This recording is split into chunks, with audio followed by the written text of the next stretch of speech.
ইবাদতের মূল নিয়ম কানুন জেনে নেই আমরা সবাই জানুন।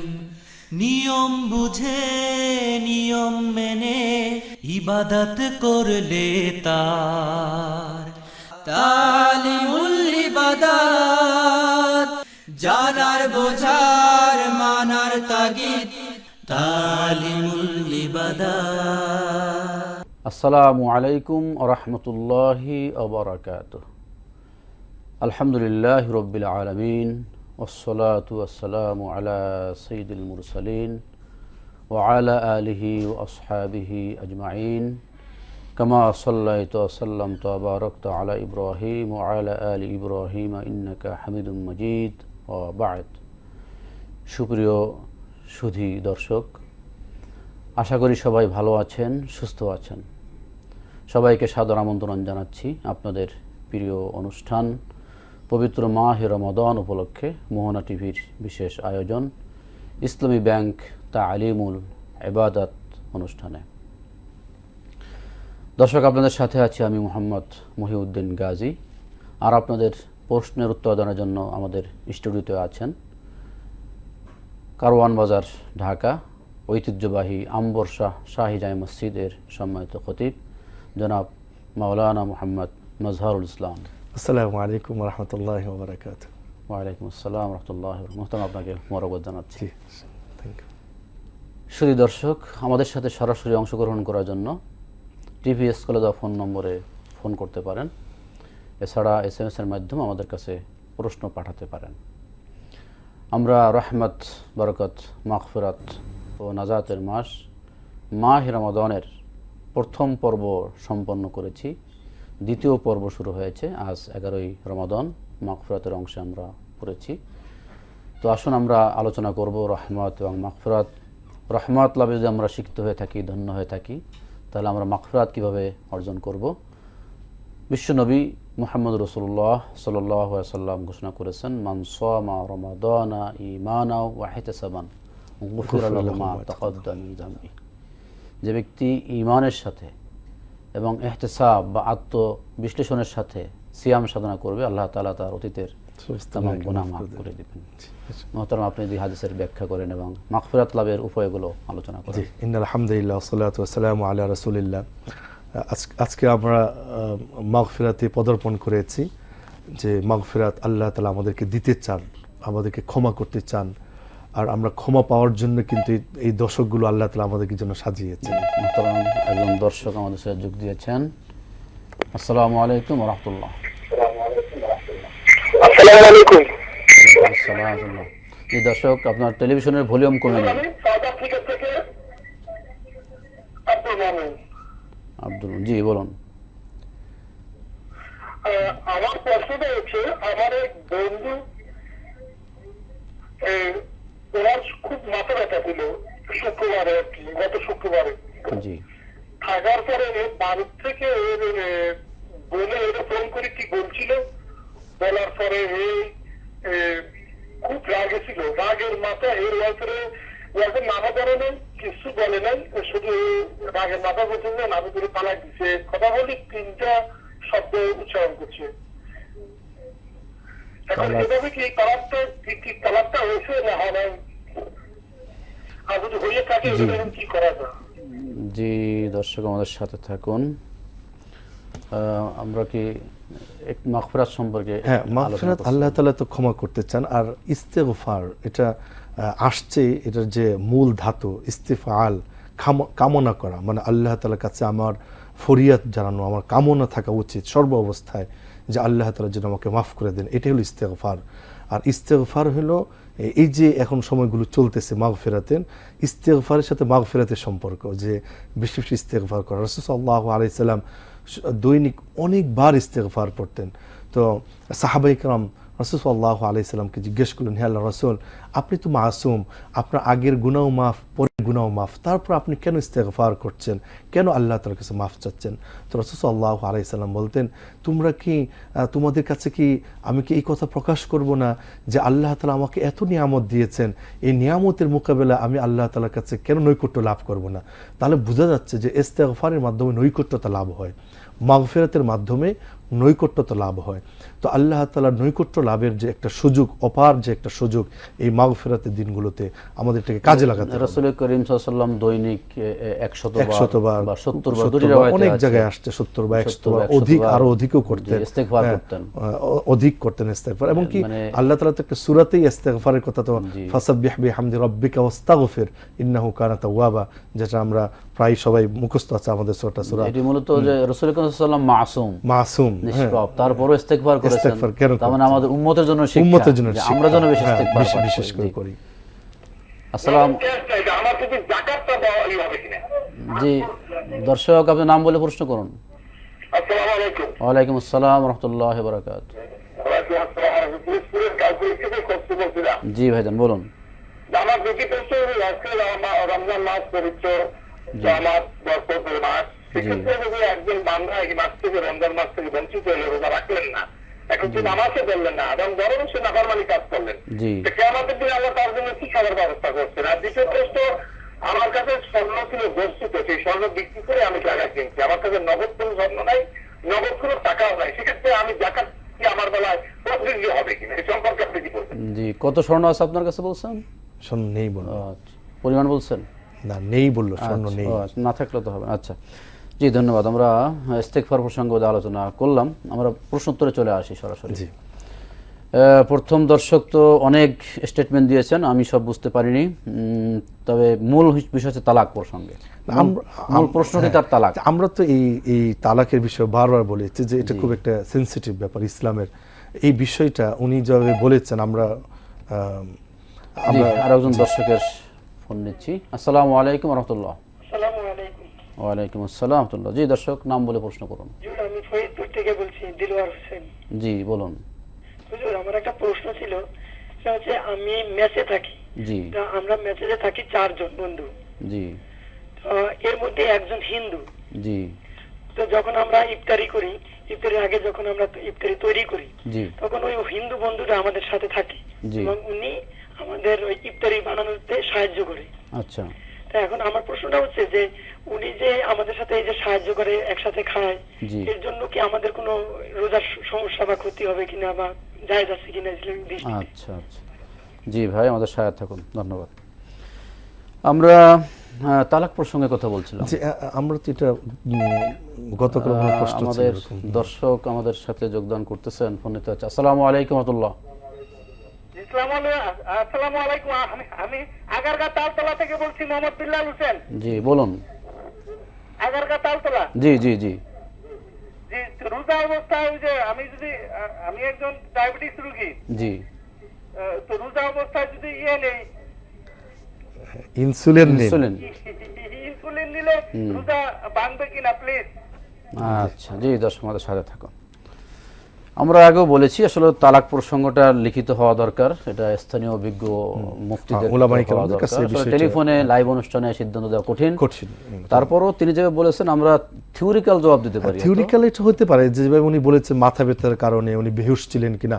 আমাদের এখানে তালাকের ব্যাপারটা কিন্তু আমরা এই জন্য বলি যে তার অবস্থানটা কি ছিল, তার পূর্ব অবস্থান কি ছিল, দেওয়ার মুহূর্তটা কেমন অবস্থা ছিল, তার কন্ডিশনটা কেমন ছিল, এই বিষয়গুলো কিন্তু সামনে আসতে হবে, বিচার বিশ্লেষণ করে সিদ্ধান্ত দেওয়া হয়। সিদ্ধান্ত দিতে হবে। এখন আমি যে থিওরিক্যাল একটা উত্তর দিয়ে দেই যে হয়ে যাবে অথবা হবে না, হয়তো হয় নাই, হয় নাই, এখানে তারা কিন্তু একটা দ্বিধাগ্রস্ত পড়ে যাবে। যার জন্য এটা সম্পূর্ণভাবে আমরা বলবো আপনারা লিখিতভাবে আমাদের মোহনা টিভিতে জানাতে পারেন, অথবা আপনারা স্থানীয় অভিজ্ঞ উলামায়ে কেরামদের কাছে যোগাযোগ করতে পারেন, তাহলেই জবাব দেওয়া সম্ভব হবে। জি, তবে একটা শেষের অংশ বল, তালাক হয়ে গেলে কি হয়? তালাক হয়ে গেলে তো হয়ে গেছে, তখন হয়ে গেলে কি করবেন? তখন সেটাও ওলামার কাছে পরামর্শ নিতে হবে। পিরোজপুর থেকে আমাদের জনাব খসরু ভাই একজন নিয়মিত দর্শক, প্রায় ফোন করেন। তার প্রশ্ন হচ্ছে যে এই মাহে রমাদানের রহমত বরকতের মাসেও অনেক মুসলিম আছেন যারা নামাজ পড়েন না, রোজা রাখেন না, এটি অত্যন্ত দুঃখজনক, তাদের শাস্তি কি হবে? আর দ্বিতীয় প্রশ্ন করেছেন জাকাত প্রসঙ্গে, যে তার কাছে স্বর্ণ নেই তো জাকাত কিভাবে হবে? আমি বুঝতে পারি আপনি বলছেন যে এটা আসলে আমরা প্রশ্নোত্তর যাওয়ার আগে আরো একজন দর্শকের ফোন নিচ্ছি। আসসালামু আলাইকুম ওয়া রাহমাতুল্লাহ। হ্যালো, আসসালামু আলাইকুম। ওয়ালাইকুম আসসালাম ওয়া রাহমাতুল্লাহ। দর্শক আমরা শুনতে পাচ্ছি। আশুলিয়া থেকে আলী হোসেন বলছিলাম।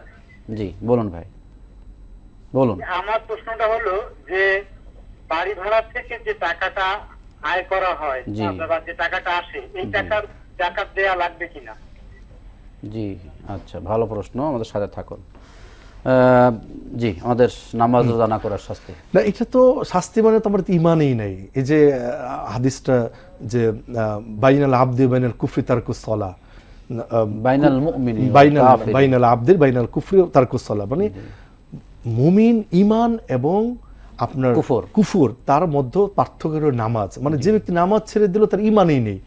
তো নামাজের মতো একটা রমাদানের একটা রোজাও কিন্তু এরকম একটা ফরজ, যে রোজা ছেড়ে দিল সে তো মুসলমানের ভিতরে নেই, এখানে তো প্রশ্নই আসতে পারে না। আর তার শাস্তি তো ফি নারি জাহান্নামা খালিদিনা ফিহা, সে অনন্তকাল সে আগুনে জ্বলবে। বাকি আল্লাহ তাআলা যদি তাকে তার ব্যাপারে অন্য কোনো সিদ্ধান্ত নেই, এটা আল্লাহ তাআলার ব্যাপারে। কিন্তু আমাদের যে শরিয়া, আমাদের যে ইসলামী যে আইন, তাতে তার অনেক শাস্তির সম্মুখীন হতে হবে। এটা তো শুধু আখিরাতে, দুনিয়াতেও যদি ইসলামী শরিয়া যদি কোনো রাষ্ট্র থাকে সেখানে কিন্তু তার শাস্তি ব্যবস্থা রাখা হয়েছে। যদি সে রমাদানের রোজা না রাখে, সে যদি প্রকাশ্যে নামাজ না পড়ে, তার জন্য আলাদা শাস্তির ব্যবস্থা রাখা হয়েছে। এটা তাকে শাস্তি ভোগ করতেই হবে। সর্বোপরি মানসিকভাবে তিনি খুব শান্তিতে আছেন, তিনি অশান্তির মধ্যে আছেন। জি, এরপরে জাকাত প্রসঙ্গে। জাকাত, এই যে ভাই প্রশ্ন করেছে উনি বলেছেন যে আমার যে স্বর্ণগুলো ছিল এই স্বর্ণের দ্বারাতে আমি জমি ক্রয় করেছি, তার এটার উপর জাকাত আসবে কিনা। না, এটা যদি তার কোনো ইনকাম সোর্স না থাকে, তারপরে এটা সে, আমি পরিপূর্ণ বুঝি নাই, তারপরে যতটুকু বুঝেছি যে তার যদি নগদ হাতে কোনো টাকা না থাকে, স্থাবর সম্পদের মধ্যে জাকাত আসে না, জাকাত আসবে না। আমরা মনে হয় বোঝাতে পেরেছি। আচ্ছা, দেলোয়ার হোসেন ভাই শরীয়তপুর থেকে, তিনি বলেছেন যে তারা মেসে থাকেন, হিন্দু বন্ধুদের সাথে, হিন্দু বন্ধু ইফতারিতে সাহায্য করেন এতে এবং একসাথে ইফতার করেন, এতে রোজার কোনো ক্ষতি হবে না? কোনো রোজার কোনো ক্ষতি হবে না, এবং এটা ইসলামের জন্য একটা শায়ের, একটা নিদর্শন। এটা ইসলামের দিকে আহ্বান করা, তাকে কনভিন্স করা, এটা খুব ভালো, তাকে সাথে রাখা।